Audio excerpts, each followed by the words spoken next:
How's it going, everybody? JP here, and welcome to day number 5 in my second annual 31 Days of Horror.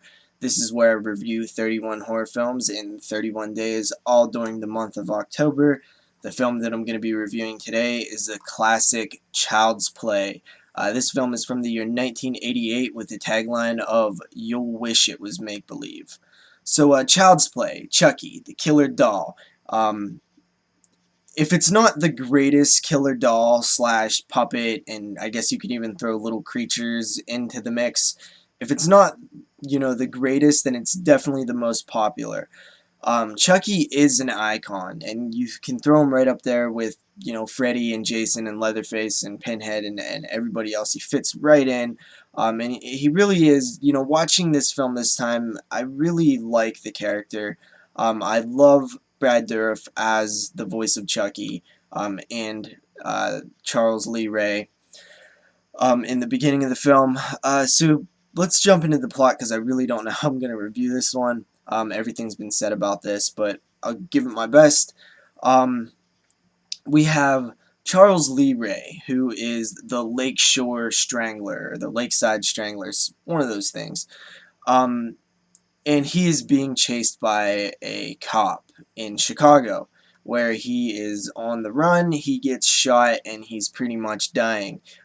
He breaks into a store, some kind of corner store, where he sees a good guy doll.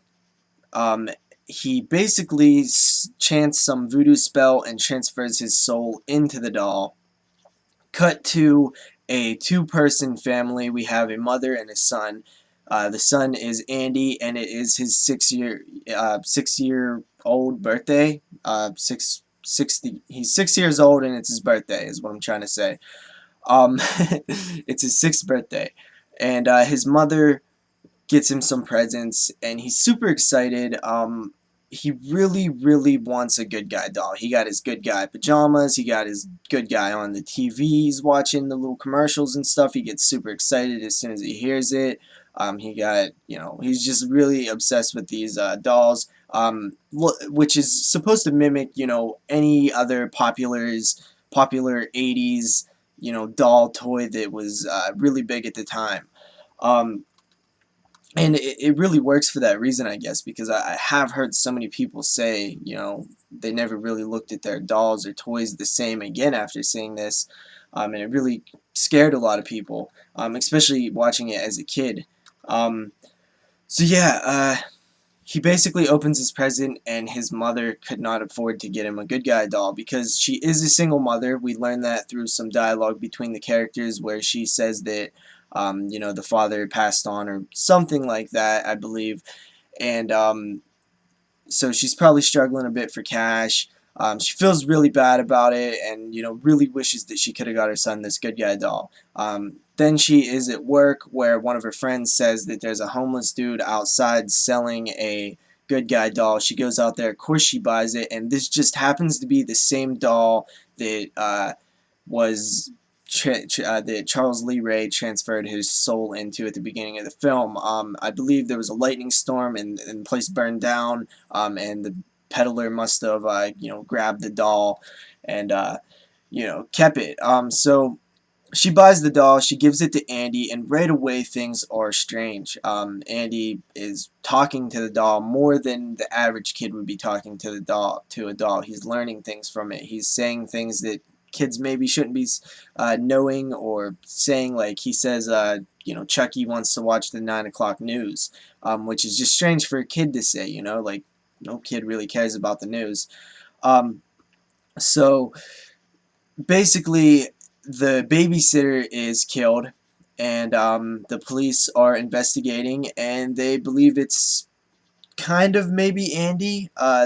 And throughout the film, Andy is struggling with convincing his mother, and people around him that Chucky is alive.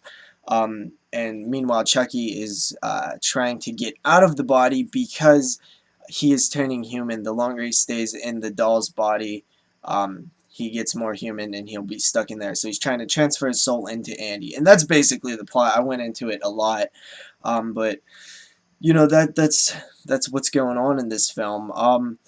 It's just really a I didn't realize how much I like the setting in Chicago. I like it a lot, and I definitely noticed it this time watching it.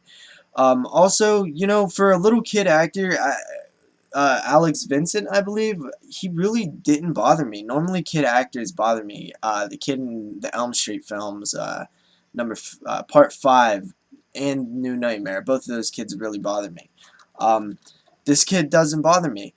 And, you know, Chucky is just this. The scene that stands out as the best scene in this film is when um, we first kind of another character finds out that Chucky is alive, and he just starts flipping out, you know, calling her all sorts of names, and I just love that scene. It's just so effective for me, and you know, there's a moment where the way that she finds out that he's alive and the way that he reacts when she finds out is just it's just great to me, and I really love that scene. Um, the whole idea of a killer doll, you know, is creepy, but at the same time, it is a doll.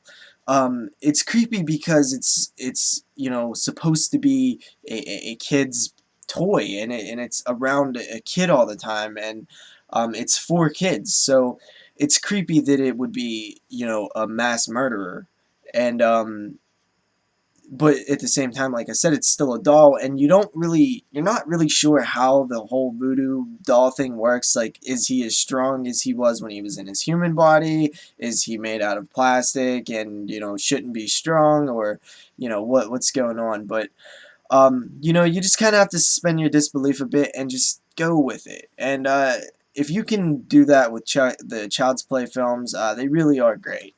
Um, Definitely not as scary as I remember them being. I actually never really found Chucky to be like very scary, but I can understand the idea of why he would be scary to people. Um, so yeah, Child's Play, definitely a 8 film. I would give it a 8 out of 10. And I'll see you guys tomorrow with day number 6. So peace out.